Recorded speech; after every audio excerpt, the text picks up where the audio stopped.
사랑의 하나님, 3월의 마지막 날입니다. 벌써 한 해의 4분의 1이 지나갔습니다. 그동안 우리가 무엇을 했을까? 얼마나 더 주님과 가까워졌을까? 얼마나 더 많은 추억과 사랑을 가족과 함께 쌓았을까 생각합니다. 빠르게 지나가는 시간 속에서 정말 많은 기회들을 놓쳐버린 것을 깨닫습니다. 나를 꼭 필요로 하는 이들과 함께하지 못한 것을 회개합니다. 보다 세상을 아름답게 하는 일에 공헌하지 못한 것을 회개합니다. 주님의 이름을 높이는 일에 집중하지 못한 것을 회개합니다. 하나님, 오늘 하루가 남았습니다. 그래도 오늘이라도 조금 더 값지고 복된 일에 우리의 시간을 사용케 하여 주시옵소서. 주님께서 기뻐하시는 일을 하여 우리의 마음도 기쁨을 누리는 3월의 마지막 날이 되게 하여 주시옵소서. 주님, 코로나가 여전히 힘을 발휘하고는 있지만 이제 교회의 문이 열리고 다시 우리 성도님들이 함께 모여 찬양하고 기도할 수 있게 하시니 감사합니다.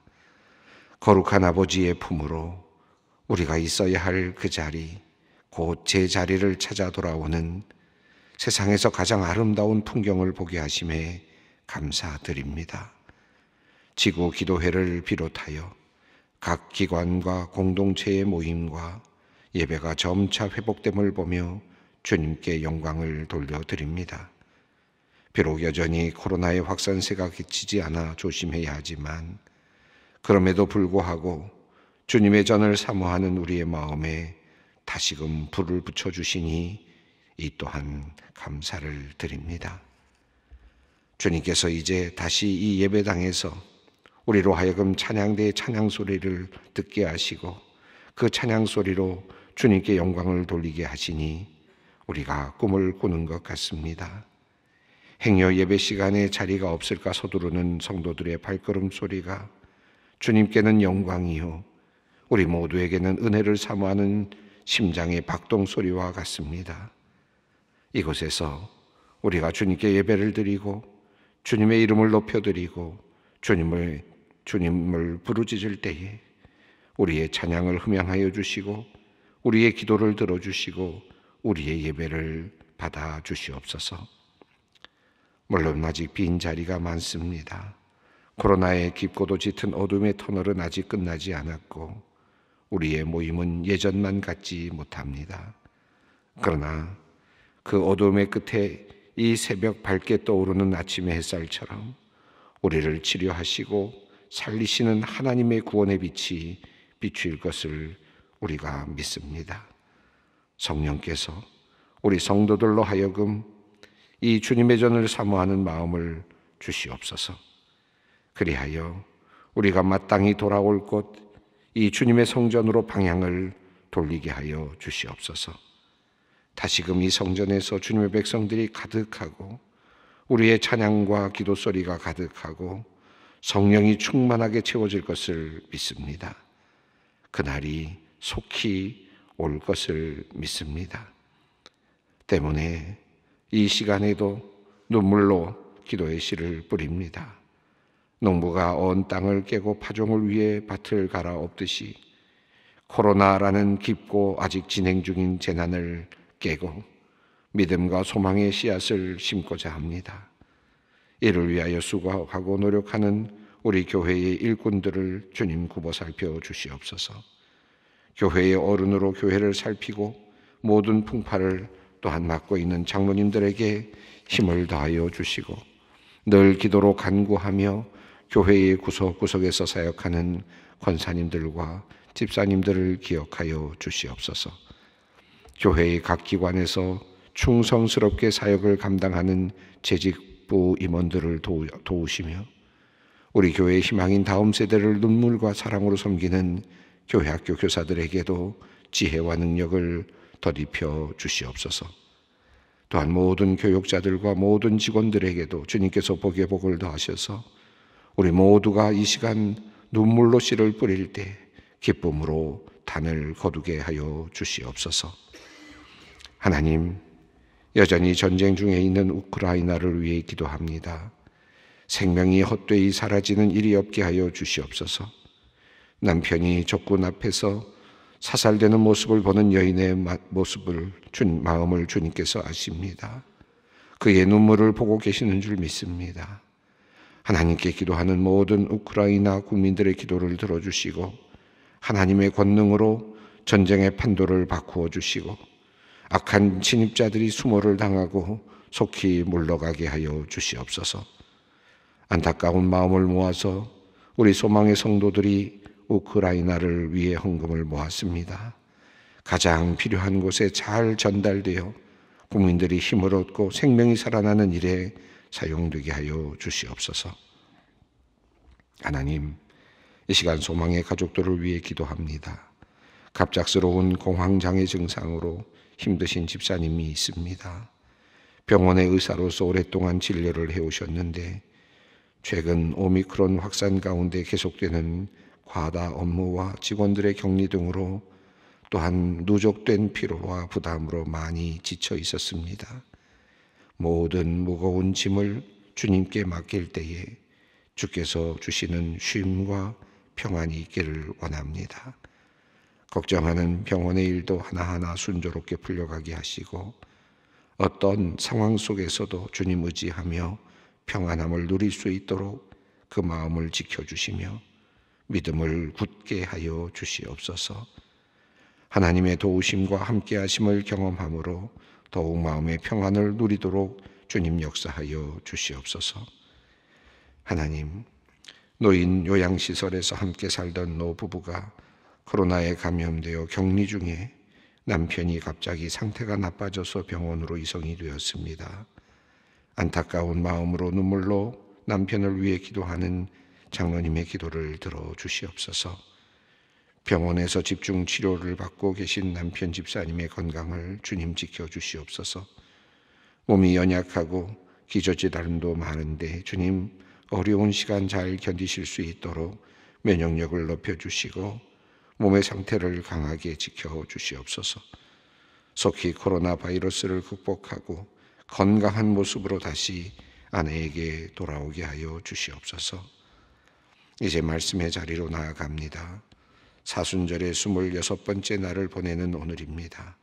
우리에게 꼭 필요한 말씀의 양식을 주시옵소서. 이 말씀을 통해 우리가 삶의 힘과 지혜를 얻게 하시고 이 말씀이 우리의 빛이 되며 오늘이라는 미지의 길을 걸어가는데 등불이 되게 하여 주시옵소서. 예수 그리스도의 이름으로 기도드리옵나이다. 아멘.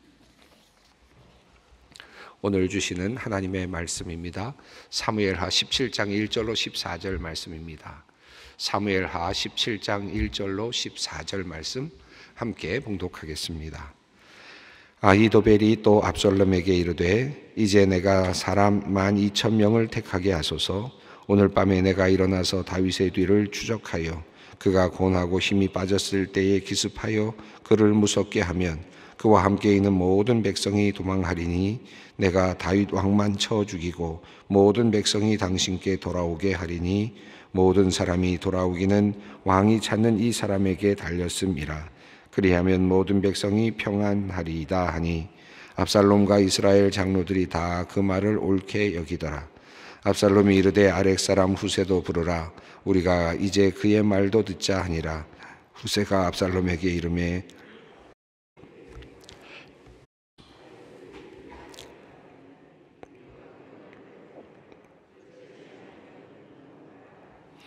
후세가 압살롬에게 이르되 이번에는 아히도벨이 베푼 계략이 좋지 아니하니이다 하고 또 후세가 말하되 왕도 아시거니와 왕의 아버지와 그의 추종자들은 용사라. 그들은 들에 있는 곰이 새끼를 빼앗긴 것 같이 격분하였고 왕에 붙이는 전쟁에 익숙한 사람인즉 백성과 함께 자지 아니하고 지금 그가 어느 굴에나 어느 곳에 숨어 있으리니 혹 무리 중에 몇이 먼저 엎드러지면 그 소문을 듣는 자가 말하기를 압살롬을 따르는 자 가운데서 패함을 당하였다 할지라. 비록 그가 사자 같은 마음을 가진 용사의 아들일지라도 낙심하리니 이는 이스라엘 무리가 왕의 아버지는 영웅이요 그의 추종자들도 용사인 줄 알미니이다. 나는 이렇게 계략을 세웠나이다. 온 이스라엘을 단부터 브엘세바까지 바닷가의 많은 모래같이 당신께로 모으고 친히 전장에 나가시고 우리가 그 만날 만한 곳에서 그를 기습하기를 이슬이 땅에 내림같이 우리가 그의 위에 덮여 그와 함께 있는 모든 사람들을 하나도 남겨두지 아니할 것이요 또 만일 그가 어느 성에 들었으면 온 이스라엘이 밧줄을 가져다가 그 성을 강으로 끌어들여서 그곳에 작은 돌 하나도 보이지 아니하게 할 것이니이다 하매 압살롬과 온 이스라엘 사람들이 이르되 아렉 사람 후세의 계략은 아히도벨의 계략보다 낫다 하니 이는 여호와께서 압살롬에게 화를 내리려 하사 아히도벨의 좋은 계략을 물리치라고 명령하셨음이더라.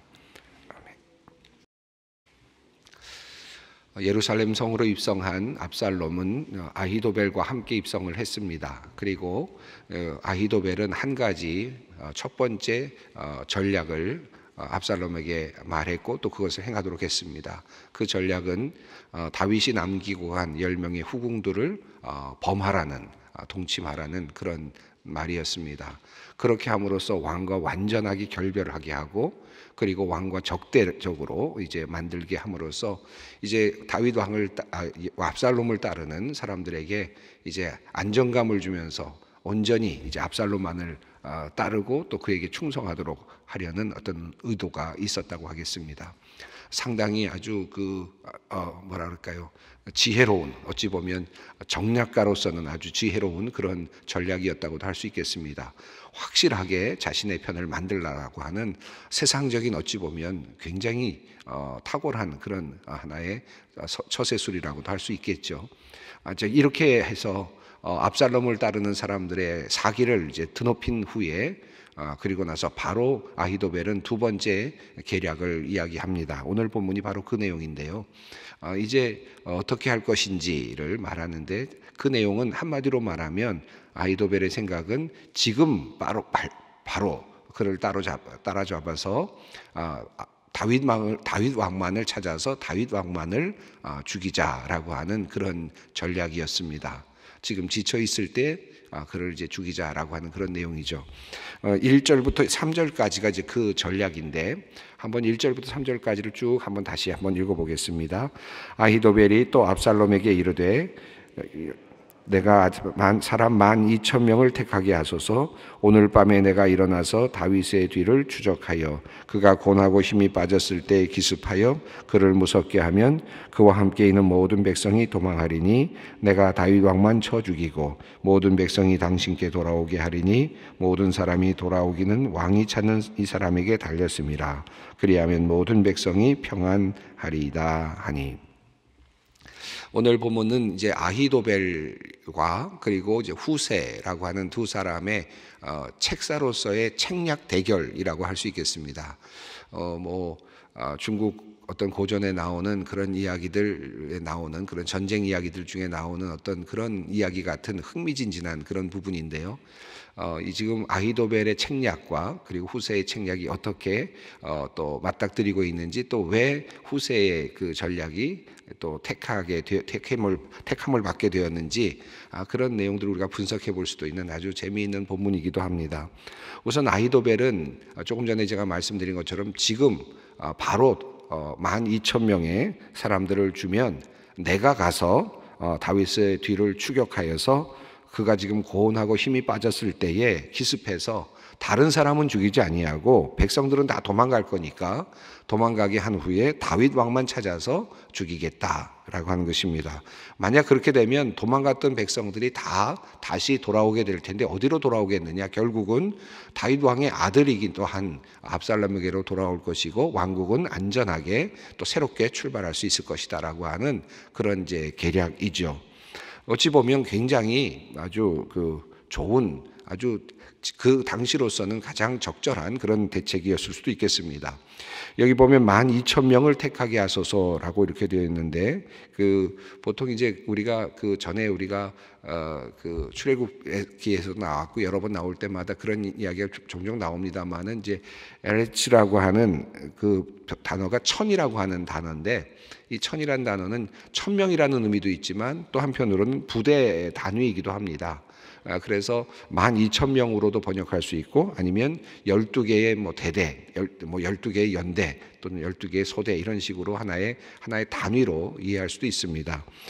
그 밤에 12,000명을 끌고 올라간다는 것은 갑자기 그렇게 12,000명을 끌고 올라간다는 것은 그다지 그렇게 상황적으로 적절하지 않다고 봐서 12개의 한 대대쯤으로, 소대쯤으로 데리고 올라가려고 하는, 그런 기습부대를 데리고 올라가려고 하는 그런 어떤 제안으로 보는 분들이 많이 있습니다. 어쨌든 성경은 12,000명으로 이렇게 번역을 한글 성경은 하고 있습니다. 자, 그런데 재미있는 것은 아히도벨이 내가 가겠다 라고 했습니다. 이것도 굉장히 책략가로서는 상당한 헌신이라고도 보여지죠. 다윗을 죽이는 것이 쉬운 일은 아니고, 또 나아가서 그렇게 됐을 때 굉장한 압살롬이 직접 가서 아버지를 죽이는 것보다는 훨씬 더 아마 나은 전략이었을 것입니다. 그래서 내가 가겠다라고 그렇게까지 헌신적으로 또 계획을 이야기합니다. 1절부터 3절을 쭉 읽다 보면 그가 아주 논리적으로 이야기를 하고 있다는 것을 알 수 있습니다. 지금 가야 된다라는 이야기고, 나에게 병력을 달라라고 말을 했고, 내가 다윗을 추격해서 그가 지금 고온이 잠들어 있고 힘이 빠졌을 때 기습을 하면 사람들이 다 도망을 가게 될 것이고, 그럴 때 다윗만 찾아서 그를 죽이겠다는 것입니다. 그러면 백성들이 돌아올 것이, 결과까지 한 번에 이야기를 합니다. 그 모든 것들이 이제 왕 한 사람에게 달려있기 때문에, 왕만 없애게 되면, 다윗 왕만 없애면 백성들은 결국은 돌아오게 될 것이다. 아주 논리적으로 설명을 잘 하고 있습니다. 사실 이 본문은 제가 재미있다고 말씀을 드렸는데요, 이 아히도벨의 이 계략이 굉장히 아주 적절하고도 유효한 그런 전략이었음에도 불구하고 이제 뒤에 보면 채택이 되지 않습니다. 이제 후세의 이야기가 채택이 되는데, 이 부분을 이제 설교학 그 공부를 하는 분들에게서는 이 성경에 나오는 설교 전달 커뮤니케이션의 하나의 매우 재미있는 방법으로, 하나의 예로서 이렇게 연구되는 그런 본문이기도 해요.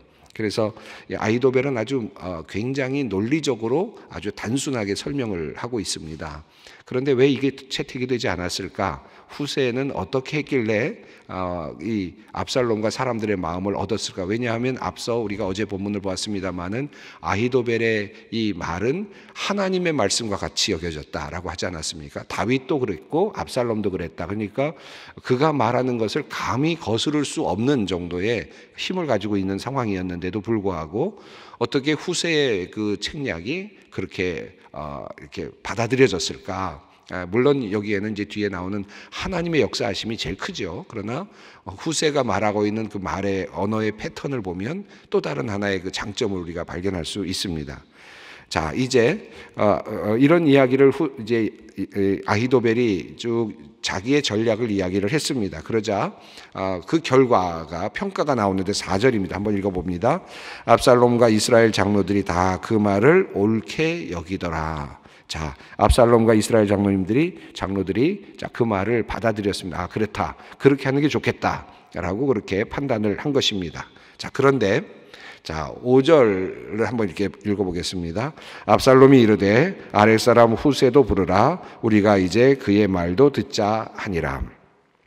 자, 여기까지만 아히도벨의 이야기까지만 듣고 그러자라고 결정을 내렸으면 어쩌면 물론 역사는 어떻게 됐을지 우리가 알 수 없고 또 하나님께서 어떤 방식으로 다윗을 보호하셨을지 또 다른 이야기가 전개됐겠지만, 그러나 압살롬은 혹시 다윗을 죽이는 일에 성공했을 수도 있을지 모르겠습니다. 그런데 하나님께서 그렇게 하지 않으셨죠. 그런데 그것을 그렇게 하지 않으시는 방식으로 나오는 것 중에 하나가 압살롬의 그 허영심을 건드린 것이었습니다. 압살롬이 뭘 하느냐 하면 아랫사람 후세도 부르라. 이제 우리가 그의 말도 듣자라고 이렇게 이야기를 했습니다. 여러분 그 앞에 우리가 쭉 읽어보면서 성경을 보면서 우리가 확인한 바 있습니다마는 아히도벨을 가서 모시고 왔지 않습니까? 압살롬이 그 구테타를 할 때, 왕에 대한 반역을 할 때 남들이 모르는 사이에 그 왕의 책사인, 다윗 왕의 아주 중요한 책사인 아히도벨을 가서 데리고 왔습니다. 그리고 설득을 했다는 얘기죠. 마음을 움직이고 그를 데리고 와서 자기 편으로 만들었습니다. 그만큼 굉장히 공을 들인 사람입니다. 아히도벨은 그런 의미에서 지금 압살롬의 이제 충신이 되어 있는 거죠. 물론 밧세바의 할아버지라는 그런 관점에서 뭔가 또 다른 어떤 앙심이나 어떤 그 마음에 품은 어떤 생각이 있었을 수도 있습니다만은 어쨌든 아히도벨은 분명히 압살롬의 편에서 지금 일을 하고 있는 중이었습니다.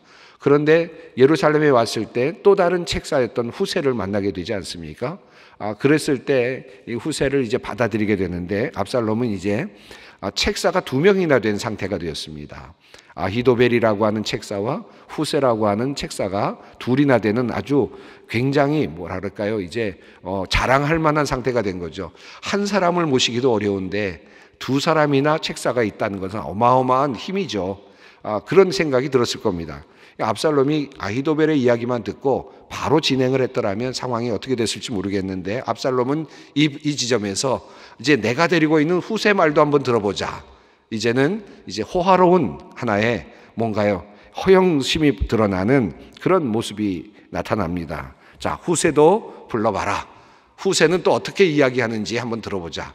이제 왕이 다 된 것 같고 또 이미 많은 책사들을 거느리면서 판단을 할 수 있는 그런 자리에까지 오른 것 같은 그런 지금 아주 자만함이 넘쳐나고 있습니다.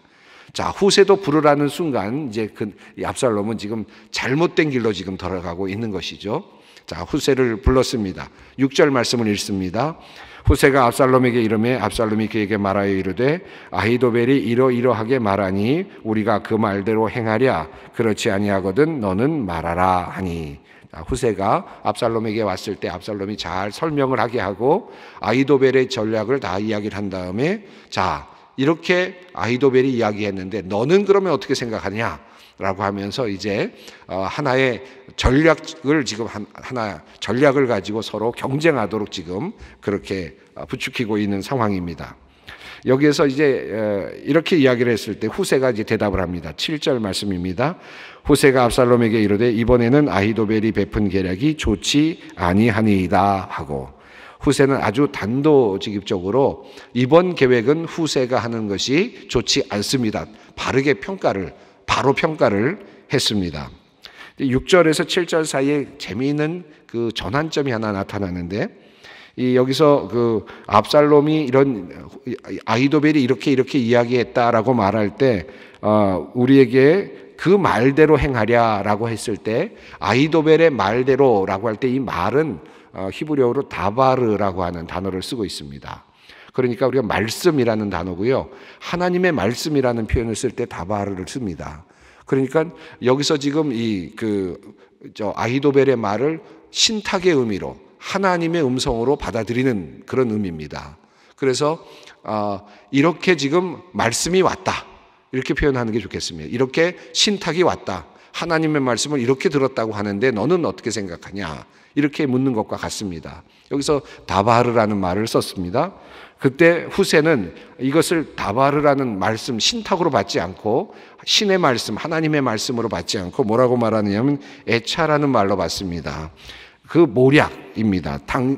그래서 아히도벨의 어드바이스라고 되어 있습니다. 영어는 어드바이스라고 되어 있죠. 같은 뜻입니다. 그러니까 조언이라고 표현할 수 있습니다. 한 단계 낮춘 겁니다. 사람의 말로 낮춰버린 것이죠. 그래서 아히도벨의 그 조언이 이번에는 좋지 않습니다. 하나님의 말처럼 들리도록 했던 그 말을 한 단계 내리면서 이제 말을 시작을 했습니다. 우선 평가를 그렇게 했습니다. 자, 그리고 나서 8절부터 이제 이야기가 시작되는데 이 아히도벨의 이야기와 후세 이야기를 이제 비교하면서 우리 설교학 교실에서는 이런 평가를 합니다. 아히도벨의 이야기는 말은 아주 구체적이고 논리적인 반면에 이 후세의 표현은 매우 그림의 언어를 가지고 있고 상징적인 언어와 더불어 상상력을 발휘하고 있다. 그것이 굉장히 중요한 설득의 요소였다라고 그렇게 표현을 합니다. 한번 보시죠. 8절 말씀을 한번 읽어보겠습니다. 또 후세가 말하되 왕도 하시거니와 왕의 아버지와 그의 추종자들은 용사라. 그들은 들에 있는 곰이 새끼를 빼앗긴 것 같이 격분하였고 왕이 붙이는 전쟁에 익숙한 사람인즉 백성과 함께 자지 아니하고. 후세가 첫 번째로 말합니다. 우선은 두려움을 유발시키고 있는데 여러분 왕도 하시거니와 왕의 아버지와 추종자들은 용사다라고 표현을 했습니다. 용사라는 표현을 썼고요. 자, 그들은 들에 있는 곰이라고 이야기했습니다. 새끼를 빼앗긴 것 같이 격분하였고, 여러분 그림이 그려지시죠? 그 새끼를 빼앗긴 곰이 격분하고 있는 모습이 느껴지시지 않습니까? 그림이 그려지지 않습니까? 자, 이렇게 말을 하면서 왕에 붙이는 전쟁에 익숙한 사람이다 라고 합니다. 그래서 아마도 백성들과 함께 자지 않을 수도 있다 라고 하는 이야기를 합니다. 우선 첫 번째로 용사라는 표현을 써서 지금 두려움을 유발시키고 있고요. 생각하지 못했던 다윗과 그 사람들이 어떤 존재인지를 미처 생각하지 못했던 것을 지금 생각나도록 하면서 곰에 견주었습니다. 뭐 새라든지 조그마한 어떤 동물에 비춘 것이 아니라 곰이라고 하는 어찌 보면 막강한 힘을 가지고 있는 그런 모습과 비견시키면서, 그런데 새끼를 빼앗긴 곰과 같은 그런 모습으로 비추면서 얼마나 지금 화가 났을까라는 것이 느껴지도록 만드는 것이죠.